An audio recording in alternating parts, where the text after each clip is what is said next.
하니 이참에 나 느부갓네살이 하늘을 우러러보았더니 내 총명이 다시 내게로 돌아온지라. 이에 내가 지극히 높으신 이에게 감사하며 영생하시는 이를 찬양하고 경배하였나니 그 권세는 영원한 권세요 그 나라는 대대의 이르리로다. 땅의 모든 사람들을 없는 것 같이 여기시며 하늘의 군대에게든지 땅의 사람에게든지 그는 자기의 뜻대로 행하시나니 그의 손을 금하든지 혹시 이르기를 네가 무엇을 하느냐고 할 자가 아무도 없도다.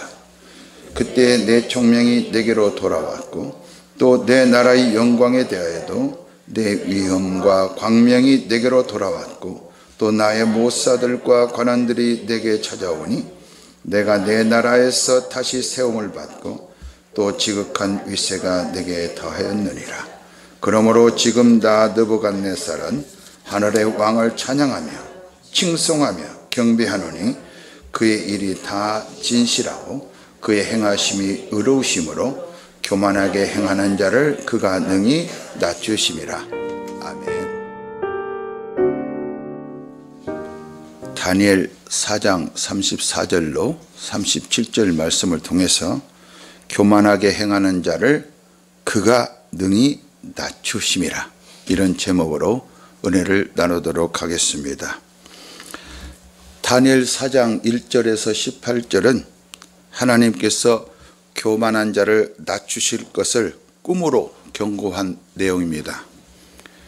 그리고 33절은 사람에게 쫓겨나서 소처럼 풀을 먹으며 몸이 하늘 이슬해졌고 머리털이 독수리털과 같이 자랐고 손톱은 새 발톱과 같이 되었더라. 세상에서 가장 위대하고 가장 교만한 왕인 느부갓네살이 이렇게 되었다는 거예요. 이것은 하나님께서 경고하신 그 꿈의 내용이 느부갓네살에게 성취된 것입니다. 그리고 본문 34절로 37절은 그 왕이 하늘을 우러러 보았더니 이제 눈이 열려서 깨달았겠죠. 깨달은 후에 왕위에 복귀하게 되고 지극히 높으신 하나님의 손길을 고백하면서 마지막으로 교만하게 행하는 자를 그가 능히 낮추심이라 하고 마치고 있습니다. 따라서 이 다니엘 4장의 주제는 교만한 자를 낮추시는 하나님이라고 알 수 있습니다. 이 말씀이 단지 느부갓네살 왕에게 국한되는 것은 아닙니다. 17절에 보면 사람들이라는 말씀이 나오는데 곧 모든 사람에게 알리려는 하나님의 뜻이 있다, 이렇게 보시면 되겠습니다.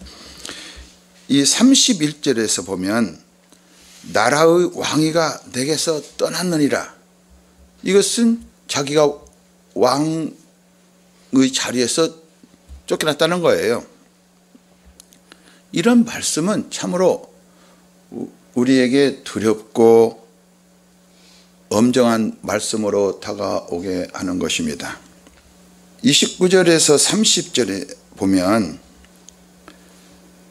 느부갓네살이 뭐라고 말했냐면요, 내가 바벨론 왕궁 지붕에서 거닐세 나 왕이 말하여 이르되 이 큰 바벨론은 내가예요 능력과 권세로 건설하여 나의 도성으로 삼고 이것으로 내 위엄의 영광을 나타낸 것이 아니냐. 자기 영광을 나타내고 자기 권세를 나타냈다, 이 말이죠. 그랬던 느부갓네살이 사람에게 쫓겨나서 소처럼 풀을 뜯어먹는 존재가 되었다.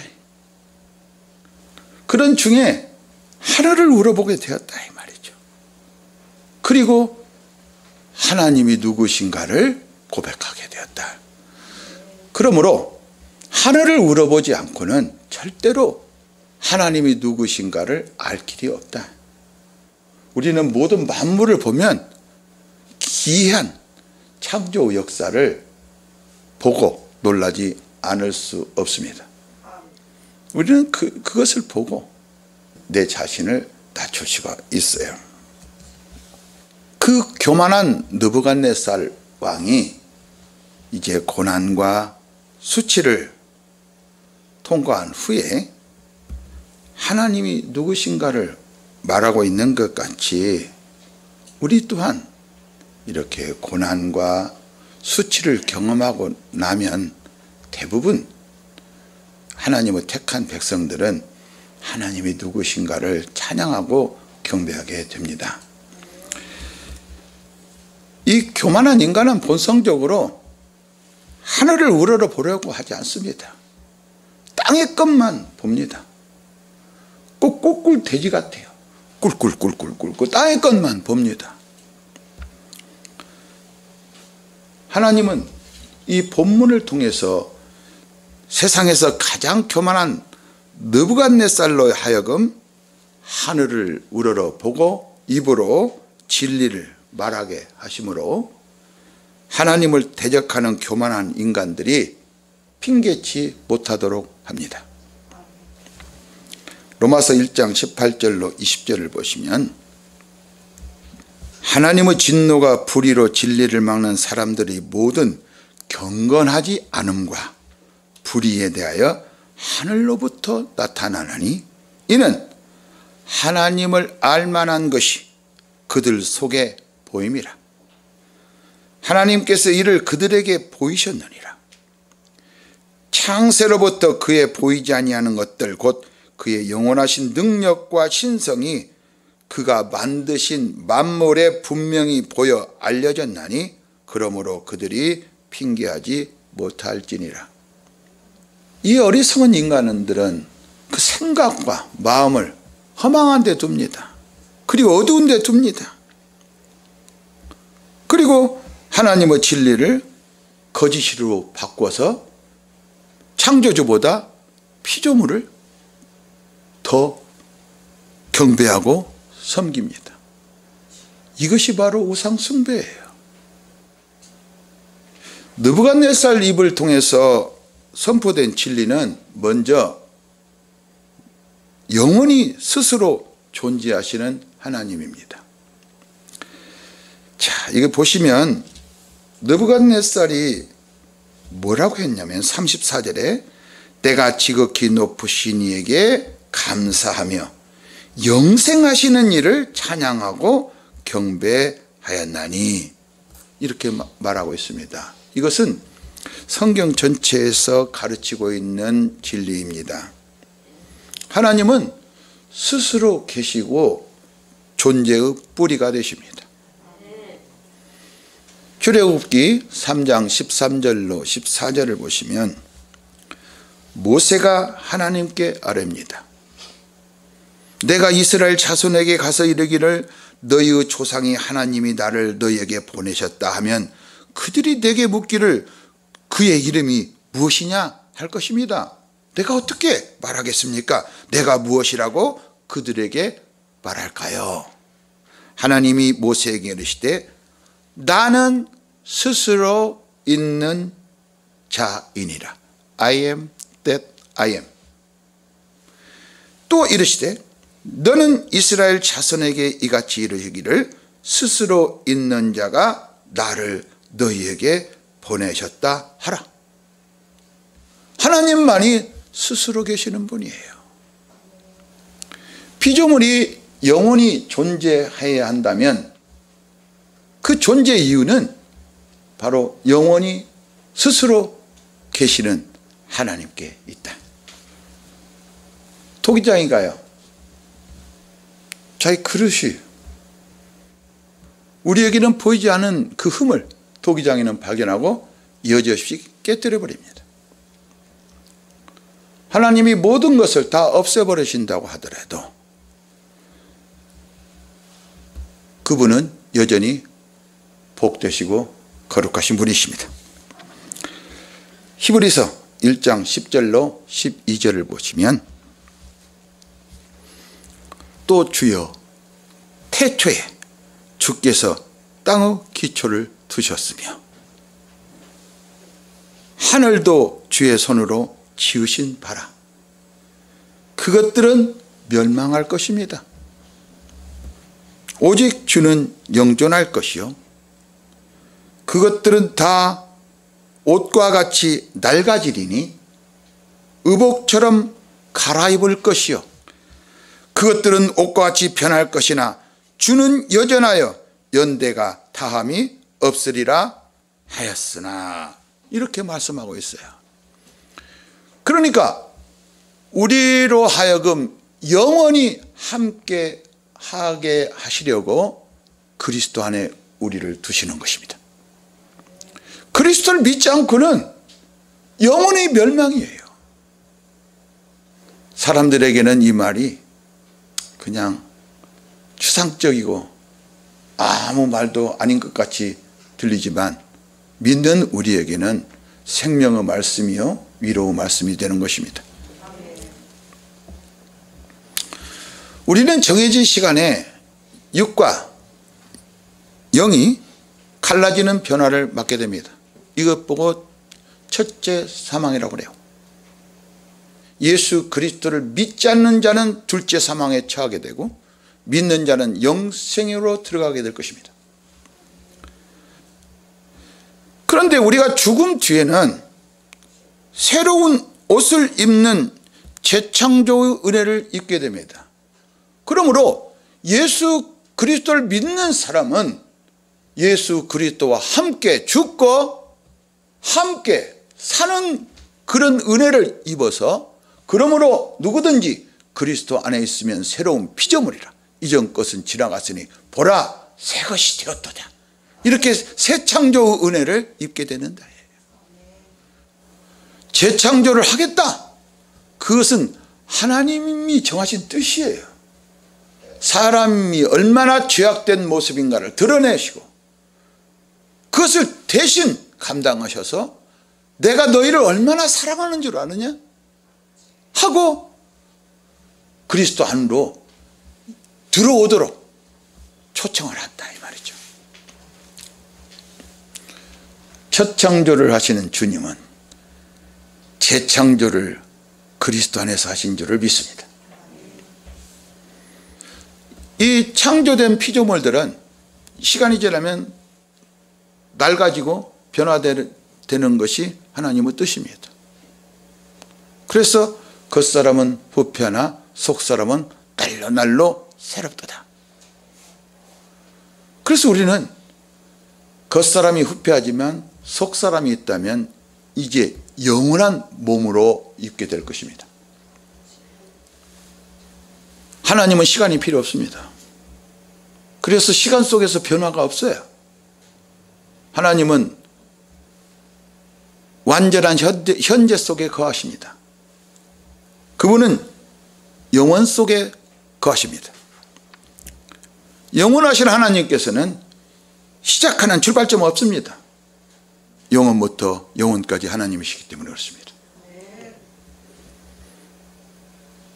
그래서 주님께 천년은 한순간일 뿐입니다. 우리가 주님 안에 있으면 이 세상에서 아무리 고통이 심한다 할지라도 세상에서 우리가 지내는 시간은 순간일 뿐입니다. 그러니까 고통당할 때 영원하신 하나님을 바라보는 지혜로운 여러분 되시기를 바랍니다. 고통당할 때 이 땅의 것을 바라보면, 이 시간을 바라보면 우리는 고통스럽습니다. 고통이 더 찾아옵니다. 왜 다만 이럴까? 그런데 그 영원하신 하나님이 우리 아버지가 되셨다는 거예요. 참, 그리고 우리의 거처가 되셨다는 거예요. 이것은 하나님은 만극하신 은혜입니다. 세상이 절대로 줄 수 없는 것입니다. 어떤 누구도, 아무리 나에게 잘해준 사람도 줄 수 없는 은혜입니다. 시편 90편 1절로 4절을 보면 주여 주는 대대에 우리의 거처가 되셨나이다. 산이 생기기 전 땅과 세계도 주께서 조성하시기 전 곧 영원부터 영원까지 주는 하나님이십니다. 주께서 사람을 티끌로 돌아가게 하시고 말씀하시기를 너희 인생들은 돌아가라 하셨사오니 주의 목전에는 천년이 지나간 어제 같으며 밤의 한순간 같을 뿐입니다. 그런데 웬일인지 웬은인지 하나님은 우리의 거처가 되시고 하나님은 우리 아버지가 되셨습니다. 이제 본문의 느부갓네살은 또 뭐라고 고백하냐면요, 하나님의 권세에 대해서 말씀합니다. 하나님의 그 권세는 영원한 권세요 그 나라는 대대에 이르리로다. 하나님은 모든 피조물에 대해서 무한한 주권을 가지고 계신 분이십니다. 믿으시기 바랍니다. 그랬기 때문에 인간의 유한한 이성으로는 하나님을 판단하거나 하나님의 말씀을 의심해서는 안 됩니다. 하나님의 말씀을 의심하는 것은 바로 인간의 교만에서 나오는 거예요. 자, 하나님의 자리를 우리는 보좌라고 합니다. 이것은 영원히 다스리기 때문에 그 나라는 후임자가 없어요. 하나님의 보좌는 영원하다면 우리의 자리는 영원히 순종입니다. 다스리시는 것은 하나님이 하시는 일이고 그분을 섬기는 것은 우리가 할 일인데 하나님은 우리가 하나님을 섬기지 못할 것을 아시고 그 아들을 통해서 우리를 섬기셨습니다. 그 아들이 있는 자에게는 하나님을 섬기는 것이 있습니다. 아들이 없다면 우상을 섬길 것입니다. 본문 35절은 인간의 무가치성에 대한 진리를 말합니다. 오늘 하늘을 본 느부갓네살의 말을 빌리면 이렇게 말합니다. 땅의 모든 사람들을 없는 것 같이 여기신다. 하나님께 대해서는 우리 모든 인간들은 얼마나 무가치하냐면요, 마치 저울에 떨어진 먼지, 저울에 먼지가 떨어졌어요. 저울에 영향을 주겠습니까? 못 줍니다. 그 먼지가 바로 저와 여러분입니다. 이렇게 하나님은 우리를 보시는데 그리스도를 믿는 우리를 하나님의 자녀로 삼아주시다니 정말 감격할 따름입니다. 이사야서 40장 15절로 17절을 보시면 보라, 그에게는 열방이 통우 한 방울 물과 같고 저울의 작은 티끌 같으며 섬들은 떠오르는 먼지 같으며 레바논은 땔감에도 부족하고 그 짐승들은 번제에도 부족할 것이라. 그의 앞에는 모든 열방이, 모든 나라가, 모든 사람이 아무것도 아니라 그는 그들을 없는 것 같이, 빈 것 같이 여기시느니라. 할렐루야. 땅의 모든 열방과 땅의 모든 사람들을 아무것도 아닌 것 같이 여기신다는 말이에요. 따라서 하나님이 숫자로 여기기 전에는 모든 것이 제로에 불과합니다. 여러분 창세기에 보면 아벨의 계보를 이렇게 보면 거기에만 나이가 나옵니다. 몇 년간 살다가 죽었고, 가인의 계보는 몇 년간 사는 것이 없어요. 그래서 하나님의 은혜를 체험하는 사람치고 자신이 아무것도 아니라는 사실을 느끼지 않은 사람은 없습니다. 오늘 느부갓네살과 같이 하늘을 바라보는 자는 자신을 무가치한 존재로 여길 수밖에 없다. 따라서 주님을 바라보지 않은 겸손은 그건 모양만 있을 뿐 교만이고 아무것도 아닌 것입니다. 우리가 하나님의 자녀가 될 수 있는 것은 오직 하나님의 은혜로 된 것입니다. 내 자랑이 있을 수가 없습니다. 우리는 자랑하고 싶어요. 그런데 그 자랑하는 사람들의 말을 듣게 되면 여러분은 하나님 자리에 스스로 앉게 된다 이 말이에요. 그래서 듣는 걸 조심해야 되는 거예요. 그래서 성경은 살리는 것은 하나님의 말씀이지 사람의 말이 아니다. 요한복음 6장 63절로 64절을 보시면 살리는 것은 영이니 육은 무익하니라. 내가 너희에게 이른 말이 영이요 생명이라. 그러나 이렇게 말씀하시고 그러나요 너희 중에 믿지 않는 자들이 있느니라 하시니 이는 예수께서 믿지 아니하는 자들이 누구며 자기를 팔 자가 누구인지 처음부터 아시리라. 땅이 있기도 전에 가룟 유다가 팔 줄을 아셨다. 이게 바로 전지전능하신 하나님이에요. 그래서 우리에게 허락된 이런 모든 환경 이거를 거스르지 말아야 됩니다. 여기서 벗어나려고 자기 자신이 발버둥치면 안 돼요. 벗어나는 길은 선하신 하나님을 붙드는 것입니다. 자, 본문 35절은 하늘의 군대에게든지 땅의 사람에게든지 그는 자기 뜻대로 행하시나니 이렇게 말씀합니다. 이것은 하나님의 절대 주권에 관한 진리입니다. 타락한 천사라도 하나님의 뜻을 성취하는 일에 사용됩니다.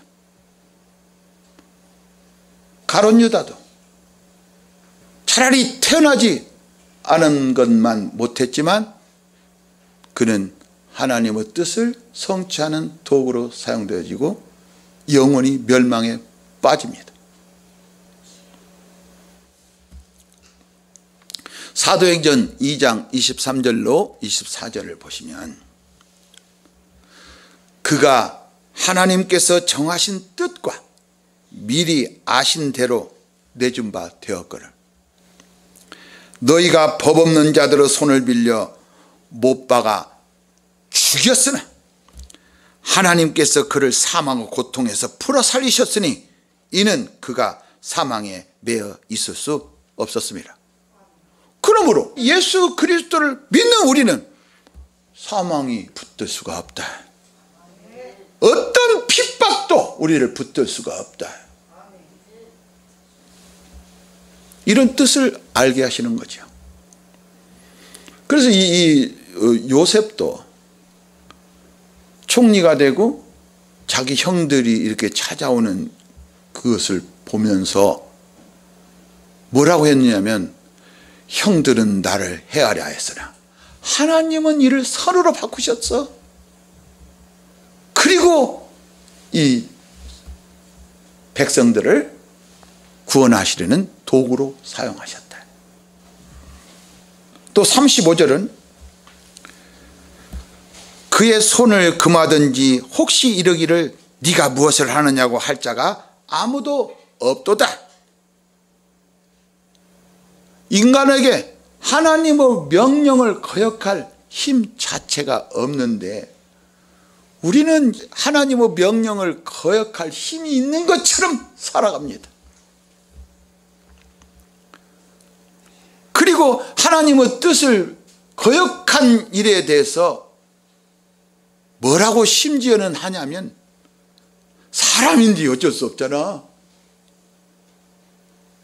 이렇게 말합니다. 하나님 말씀을 거역한 그것을 정당화하고 합리화합니다. 이것이 아담의 모습이에요. 아담 안에 있는 인간의 모습이에요. 겨가 바람에 저항을 할 수 있습니까? 없습니다. 겨는 바람이 부는 대로 이리 흔들 저리 흔들릴 수밖에 없어요. 이게 바로 우리 본래 가지고 있는 인간의 모습이에요. 그러나 주님께서 우리에게 은혜를 주셔서 그리스도의 몸이 되므로, 그리스도의 몸을 누가 바람에 날리는 겨라고 하겠습니까? 우리가 그리스도의 몸이 된 것을 하나님 앞에 감사와 영광을 돌리시기를 바랍니다. 우리 인간들은 수없이 하나님께 원망하고 반문을 합니다. 질문이라기보다 반문을 합니다. 그런데 하나님의 대답은 오직 하나예요. 내가 해답이다. 그러니까 우리는 하나님을 아는 지식에 날마다 자라나야 됩니다. 하나님의 말씀을 계속 먹고 묵상해야 됩니다. 순종해야 됩니다. 먹었으면 내놔야 됩니다. 불평과 의심을 중단하는 지혜로운 여러분 되시기를 바랍니다. 하나님의 뜻은 그 아들을 보고 믿는 자마다 영생을 얻게 하시는 것입니다. 이것이 바로 교만한 자를 낮추시고 은혜를 베푸시는 하나님의 뜻입니다. 잠시 있다 사라질 땅의 것을 바라보지 않는 방법은 오직 하늘을 바라보는 것입니다. 거기에는 인자이신 그리스도께서 하나님 보좌 우편에 앉아 계시는 것입니다. 무한하신 절대 주권을 가지신 하나님은 그리스도 예수를 사람들의 구주로 정하셨습니다. 그리고 지금도 내게로 오라 부르십니다. 만약에 그 초청에 응하지 않는다면 하나님은 이렇게 말씀합니다. 내게서 떠나가라. 마귀와 그 사자들을 위하여 예비한 영영한 불에 들어가라. 이렇게 명령하실 것입니다. 우리는 돈을 잃습니다. 재산을 다 잃어버리기도 합니다. 그럴 때 재산을 바라보면 안 됩니다. 잃어버린 재산을 바라보면 안 됩니다. 원인이 되시는 그것을 허용하시는 하나님을 바라보면 우리는 잃어버린 것이 아니라 심겨졌다. 이것을 보고 하나님께 영광을 돌리게 됩니다. 교만한 자를 낮추시고 겸손하게 하시는 하나님은 우리 아버지가 되십니다. 하나님은 무한히 좋으신 분이십니다. 하나님의 뜻은 선하신 하나님을 나타내는 것입니다. 선하신 하나님께서 모든 것을 정하신 것을 인정하시기 바랍니다. 그리고 그 상황을 감사와 찬양으로 영광을 돌리시기 바랍니다. 우리가 보기에 악한 상황일지라도 그 가운데서 하나님을 송축할 수 있다는 것은 하나님의 크신 은혜이고 이것은 성령의 역사입니다. 예수 그리스도에 대한 믿음을 통해서 우리 모두가 영원히 복되시고 살아계신 하나님께 영광을 돌리게 되시기를 우리 구주 예수 그리스도 이름으로 축복합니다.